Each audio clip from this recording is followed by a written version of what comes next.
This amazing story begins when Shinpei's childhood friend dies, and he goes to her funeral. While on a boat, Shinpei dreams about his childhood friend Ushio, who tells him to protect Mio, her younger sister, while on his way home to Hitogashima Island for Ushio's funeral. Shinpei wakes up, falls on a woman's breast on the boat, and gets slapped in return. Shinpei's parents died when he was a kid, and then Alan's family adopted Shinpei, and he lived with Alan and his two daughters, Ushio and Mio, until Shinpei traveled to Tokyo to study for 2 years.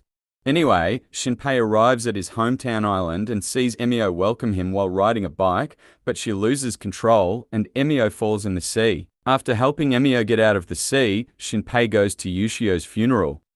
At the funeral, Shinpei learns that they performed an autopsy on Ushio before her burial, and he meets his childhood friend Suyu. Suyu explains how Ushio drowned while rescuing a kid named Kabayawa Shiori, and that she has strangled scars on her neck. Shinpei found Emio crying in his room at night and gave him a necklace. The same necklace Shinpei gave Ushio when they were kids. Shinpei gets emotional after receiving the necklace. Later, Emio tells Shinpei that Ushio claimed to have seen a clone of herself a week before she died. The old hunter named Nezu overhears them and explains it as a shadow sickness, an illness causing a person's shadow to come alive before murdering them and their family. So they go to Haruko's shrine to cleanse themselves of illnesses.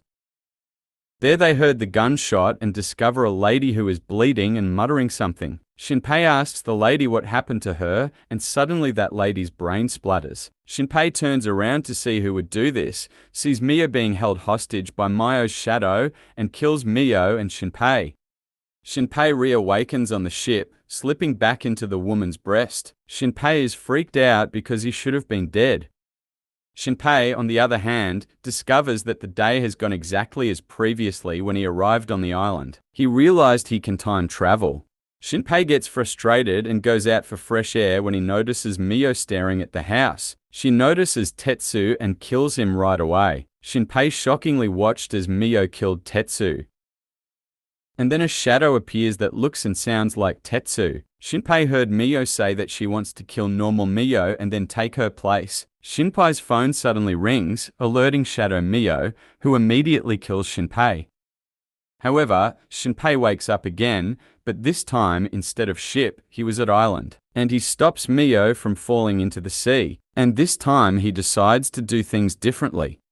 First thing that Shinpei does is to file a fictitious police complaint to keep Tetsu away so he don't get killed by Mio, and second thing Shinpei did is to go to the place where he saw Mio killed Tetsu and hides his phone with recording on to catch Shadow Mio to show all this to real Mio.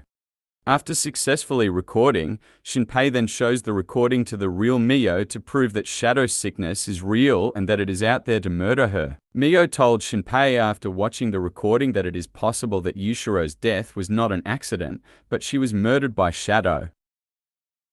Mio asked Shinpei to warn Shiori, but Shinpei decided to go alone. Shinpei pays visit to Shiori's house at Mio's request, where a lady appears and tells Shinpei Shiori's parents haven't been answering all day. Shinpei and the lady break into Shiori's house after entering the family's house. Shinpei discovers human figure marks all over the living room.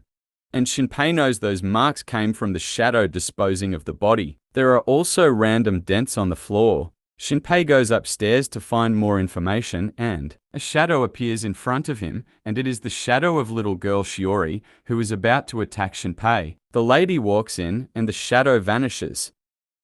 Shinpei decides to ask around for the woman on the boat. He experiences deja vu when he mentions her massive breasts to a cafe owner, according to the man. She visited the cafe yesterday night but did not stay. Later, Tetsu gives Shinpei Ushio's phone, saying that she came to him and told him to give it to Shinpei if anything happens to her. Suyo arrives at cafe and Shin then explains to Ushio and Mio everything he knows about the shadows, so they all decide to meet again at the Hito Summer Festival. At Festival, Shinpei discovers Suyo has a crush on Mio. Suddenly, Shinpei sees a glimpse of Ushio and runs after her. He keeps chasing Ushio to the beach and caught up to her to the shore where she is watching the fireworks. Shinpei is surprised seeing Ushio alive, and Ushio runs towards the Shinpei to hug him, and she claims she is the real Ushio and she didn't die. But later, Ushio recalls that she is dead and said to Shinpei that she is here because she wants to tell him that she loves him and wants to go to the festival with him. Shinpei asks Ushio that she should be remained hidden because everyone thinks she is dead. At festival, Suyo unexpectedly proposed Mio, but she rejected him. Shinpei goes to the festival alone to meet with his friend, ask Ushio to stay hidden. But Ushio comes out in front of everyone, and everyone is surprised looking at Ushio because they know she is dead and now she is a shadow. And suddenly, Shinpei holds Ushio's arm. Break it. It seems like Shinpei is shadow too, and the real Shinpei is getting beaten by Shadow Mio. Suddenly, Shadow Mio is then shot twice in the head by the lady from the boat. She aims for the Shadow Mio and then kills Shadow Mio. The savior introduces herself as Nagumo Rinosuke, who is also Shinpei's favorite novelist. Nagumo Rinosuke tells Shin that to distinguish a shadow from a human. Shinpei remembers all his friends are at the temple, so he rushed towards the temple, and when he arrived, he sees everyone has been killed by Giant Shadow, and he notices Shadow Suyo killed Suyo and Suyo died protecting Mio.